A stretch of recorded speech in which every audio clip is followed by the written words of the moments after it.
अस्सलामुअलैकुम अज़ीज़ तलबा, bridge course के 32वें दिन आपका इस्तकबाल है। चलिए देखते हैं आज की सरगर्मी। महारत तसव्वुर, समझना, बोलना और लिखना। आओ पता करें उस्ताद सरपरस्त की मदद से इक़्तिबास समझना और उस पर मुनसर पूछे गए सवालात के जवाबात बोलना और लिखना। पहले इक़्तिबास यानी पैराग्राफ बगौर पढ़ें, फिर सवाल पढ़ें, उस पर गौर करें और अपने अल्फाज में उन सवालों के जवाब लिखें। अज़ीज़ तलबा, यहाँ पर एक इक़्तिबास दिया गया है। चलिए पहले उसकी समाअत कीजिए, फिर आपको पढ़ना है। मैं आपको पढ़कर सुनाता हूँ। यूरोप में कल पुर्जों की घड़ी 12वीं सदी में नमूदार हुई। लोहार की बनाई हुई ये घड़ी कुछ ऐसी ठीक नहीं थी, मगर इससे थोड़ा बहुत काम लिया जाने लगा। 1306 में इटली के शहर मिलान में पहली मर्तबा घंटे की टन टन सुनाई दी तो इसे बड़ा अहम वाक़या समझा गया। इसका मतलब ये था कि अब महज सुनकर लोग ये बता सकते हैं कि क्या वक्त हुआ है। जल्द ही अवाम की सहूलत के लिए शहरों के अहम मकामात पर बड़े बड़े घंटा घर तामीर किए गए।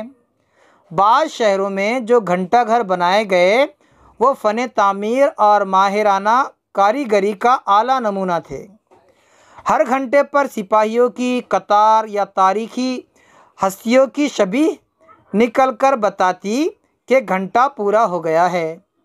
लोग उन्हें देखते और वक्त का अंदाज़ा लगा लेते।